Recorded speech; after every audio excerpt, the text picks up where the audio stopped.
In anything we try to do for the first few times, may it be a job or in this amazing hobby we have, we tend to have a couple of questions that may not be answered or may be answered in the long run, but it takes time for these things to get answered. Don't worry, this is where I come in. Welcome to Keeb Education.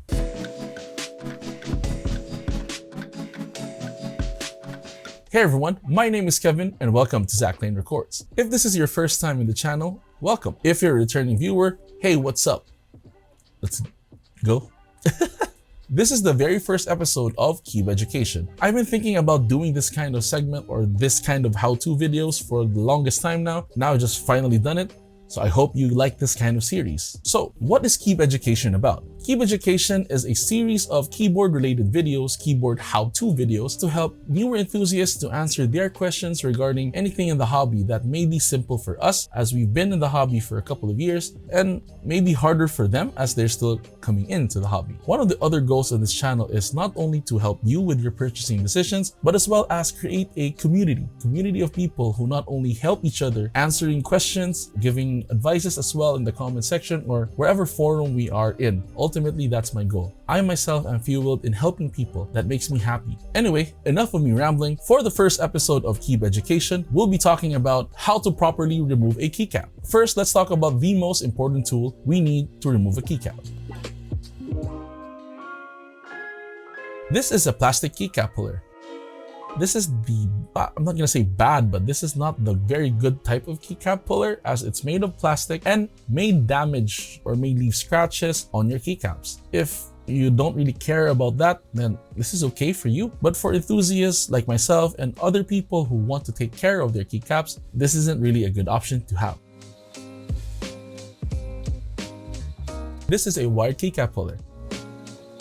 I've had this specific keycap puller since 2017, and this was one of the first accessories or first tools that I bought in the mechanical keyboard hobby. I bought this because I did my research about the plastic keycap puller and I wanted to avoid any damages to my keycaps, whether they were the stock keycaps from pre-builts or keycaps like GMK. The wired keycap puller will help you avoid any damages as this is the optimal tool for removing a keycap. For any enthusiasts, you can get this nowadays from any keyboard mostly. Unlike before, you can only get the plastic one. Nowadays, this is part of the kit. It's always good to have this in your toolbox, and if you can, have two, and I'll get to that further in the video.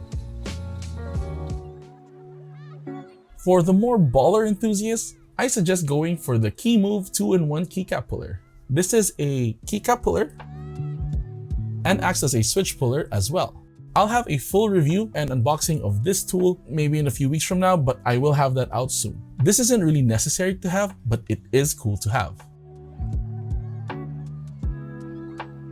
Now, how to properly remove a keycap. First, you position your hand and your keycap puller properly into your keyboard. Then, insert the two wires of the puller on each side of the keycap. You then twist it either to the left or right side, where one of each wire is holding a side of the keycap. Then use the other hand to hold onto the keyboard.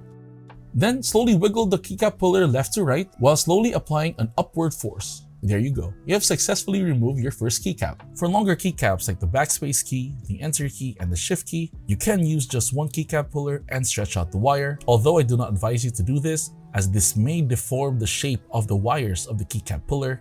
But if you have no other option, then this does work. For the spacebar though, I do recommend using two keycap pullers so that you can simultaneously pull it up.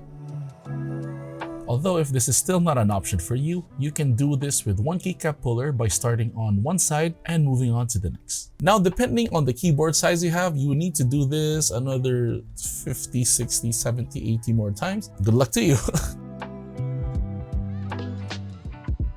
Story time. In 2018, I think this was late 2018, I got the Gans 87, which had Cherry MX Reds on it and was wireless as well. I used it for, I think, a month before I opted to buy my very first SA keycap set, a Maxkey SA Portland. And mind you, this was one of my first premium keycap set. I did not know at that time that stock keycaps or keycaps in general can be too tight on the Cherry MX Red stems.